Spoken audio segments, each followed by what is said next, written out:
KPBS On Demand is supported by Fleet Science Center's newest exhibit, Survival of the Slowest. See firsthand how nature's smallest, slowest, and weakest creatures can not only survive, but thrive in the wild. Open May 24th through September 1st. Learn more at fleetscience.org. Good morning, I'm Emmeline Mohebi, in for Debbie Cruz. It's Monday, August 26th. The city of San Diego will not reopen the existing Ocean Beach Pier. More on that next, but first, let's get to the headlines. Most county deputies won't be forced to work mandatory overtime anymore. Sheriff Kelly Martinez made the announcement late last week. She said staffing shortages and COVID-19 challenges forced the office to order mandatory overtime for the past few years. She does expect voluntary overtime shifts will continue, and some roles are still under mandatory overtime, including dispatchers and call takers. The office is currently hiring deputies, dispatchers, nurses, and mental health clinicians. We're just over 2 months away from the 2024 general election. Other than the race for president, there will be local and statewide measures on the ballot too. So here's what you need to know. Registered voters in the county will receive a ballot in the mail the week of October 6th. Early voting at the registrar's office and official ballot drop boxes will be available starting the second week of October, and then select vote centers will open at the end of October. The final day of voting, which is Election Day, is November 5th. Now, if you have any questions about what's on your ballot, the voting process, or anything election related, you can head to our KPBS Voter Hub and submit your questions there. Just visit www.kpbs.org/elections. The weather is going to start heating back up today after a few slightly cooler days. In the inland areas, temperatures will be in the mid-80s. By the coast and in the mountains, temps will be in the high 70s, and in the deserts, it's expected to reach 104 degrees.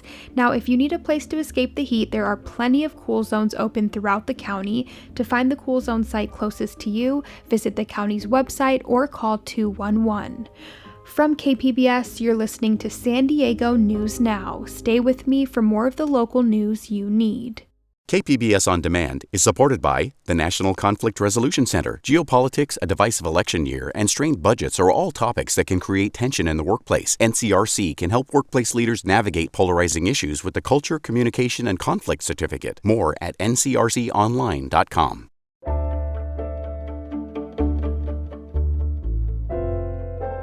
San Diego city officials say repairing the Ocean Beach Pier is no longer feasible. Reporter Katie Anastas spoke to residents about the city's plan to demolish and replace it. High surf damaged the Ocean Beach Pier last October, prompting the city to close it. A few months later, the upper part of a pile broke off and fell into the ocean. I think everybody misses it. The community misses it. Vic Aragine has lived in OB for most of his life. He used to fish on the pier every day. If I would have been out there, doing what I really love and put my lobster traps out there, I could have made a lot of money this year. City leaders expect replacing the pier to cost at least $170 million and take at least 5 years. Ocean Beach resident Kevin Meir says it's worth the wait. It's an icon that should be appreciated and rebuilt with thought. The city is seeking environmental permits and grant funding for the project. They plan to share an updated design for the new pier this fall. Katie Anastas, KPBS News. A San Diego veterans group began their annual protest against the Miramar Air Show late last week. Military and veterans reporter Andrew Dyer has more on the group and why they're protesting. Air Force veteran David Patterson stands on the Carroll Canyon Road overpass with members of San Diego Veterans for Peace. Banners hang on a fence telling commuters on Interstate 15 that the air show fuels the climate crisis.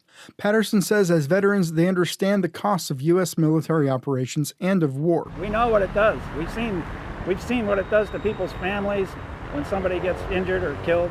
We've seen what happens to nations, and we've seen what kind of destruction we can put on people. The groups protested the air show for the last 9 years. Patterson says it's wrong to showcase weapons to children and families as family fun. I would like to see the people that go here for a thrill realize that this is really, it might be a thrill but it's not good for us. The base didn't respond to a request for comment. Veterans for Peace plan to demonstrate from freeway overpasses weekly until the air show the last weekend of September.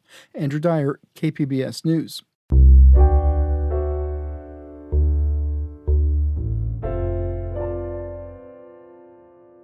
A new grant program in the state is boosting mental health support in San Diego schools. Health reporter Heidi DeMarco says certified wellness coaches are helping address the rise in students' mental health challenges. Last school year, California's student-to-counselor ratio was 464 students to every one counselor. That's nearly double what the American School Counselor Association recommends.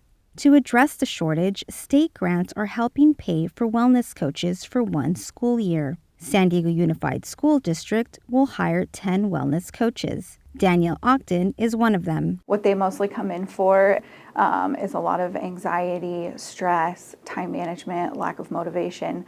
There's depression, suicide ideation. Principal Matt Fallon says Wagenheim will share a wellness coach with 2 neighboring schools. There are times in which counselors aren't available.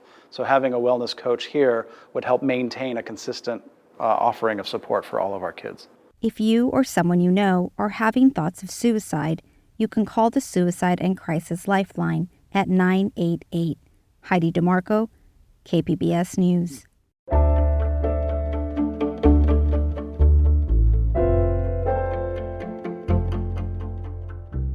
A program in Mission Valley is connecting experienced, adaptive climbers with newcomers to the sport.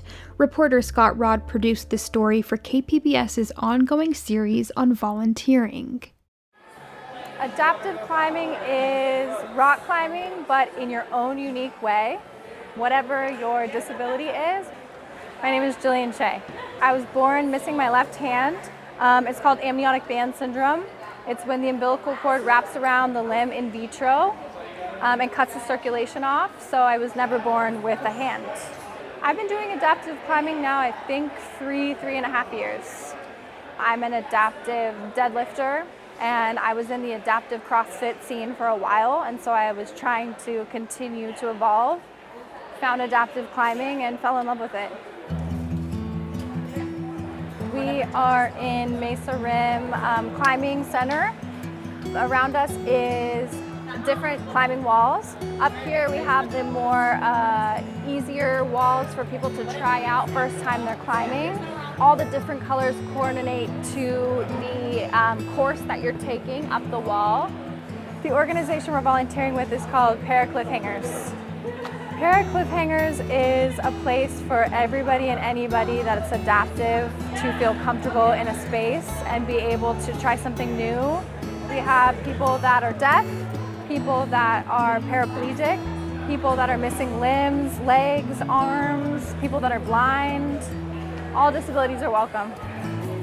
So when they first come, typically they're scared. They're not sure if they can do it, which is the best part because I think they all overcome that fear as soon as they climb their first wall.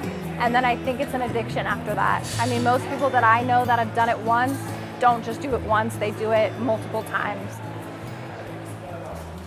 Okay, I'm gonna go find Abdul and catch him. You wanna do the purple one? Yeah, right next to it? Yeah. Purple.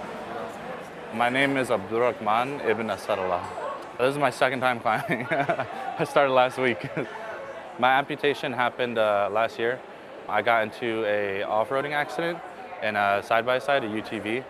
Basically just flipped the UTV, landed on my arm. About all I have left is the little part of the forearm right there. So a lot of my wrist and my whole hand is gone. When I walked in here, my first thoughts were definitely like, oh, I don't belong here. I was like, I feel like I'm, I guess, like not the right man to do this. As I see everybody climbing and stuff, and they're all like super slim and fit and just like scaling these walls. And so I definitely had a feeling like I didn't belong when I first walked through the doors. But that quickly faded. So the rope has an 8-loop on it. We're gonna go through the bottom part of your harness into the top part of your harness and pull. Then I'm gonna lock it in. So now I am locked and safe, so Abdul cannot fall. When I first got my injury, I was very much on the couch for like 4 months after I got out of the hospital. So really my goal coming here is to get up off the couch and stay active and, you know, use as much of my limbs as I possibly can. You know, I think I use my arm here climbing, like my residual limb. I think I use it here climbing more than I do in my day-to-day life. So the real goal is just to stay fit and keep pushing. All right, whenever you're ready, go ahead and climb. You got it. Big grab, there you go. Grab with that elbow, perfect. Perfect, you got it, you're so close. So I started the chapter of the Paracliffing in San Diego about a year ago. My name is Jono Lewis. I'm the Adaptive Program Supervisor here at Mesa Rim in Mission Valley. Having volunteers that have disabilities themselves is a really important thing that we have, because representation is a big part of what draws people in and why people want to come back. What I see from a lot of climbers is a boost, not just in their physical performance, but in their confidence off of the wall. It's something that I've seen time and time again, is people's ability to feel comfortable trying new things and problem solving outside of climbing is increased, because people have almost like an innate barrier breaking that they're doing within themselves. Good job. That's a hard one. The grips are not fun. Are you gassed? I am gassed right now, yeah.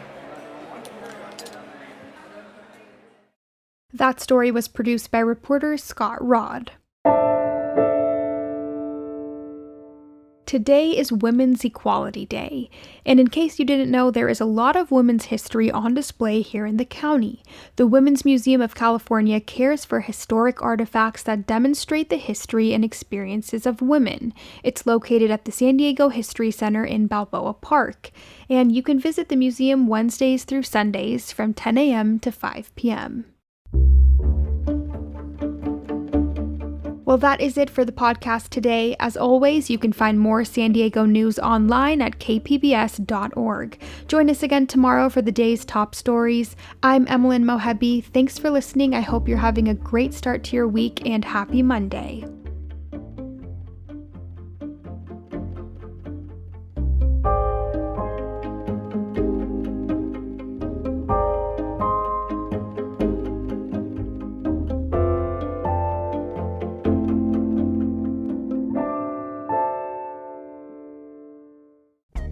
Now on the Finest Podcast, the NPR Tiny Desk Contest. We bring you the history of the concert series and the competition, and hear from artists behind our favorite local entries. We're just very tired of hearing music that doesn't represent the people, or is very nonsense, or just dumbing people down. People want to relate to the music that they're listening to. People want to hear people's stories or struggles. Listen now wherever you get your podcasts.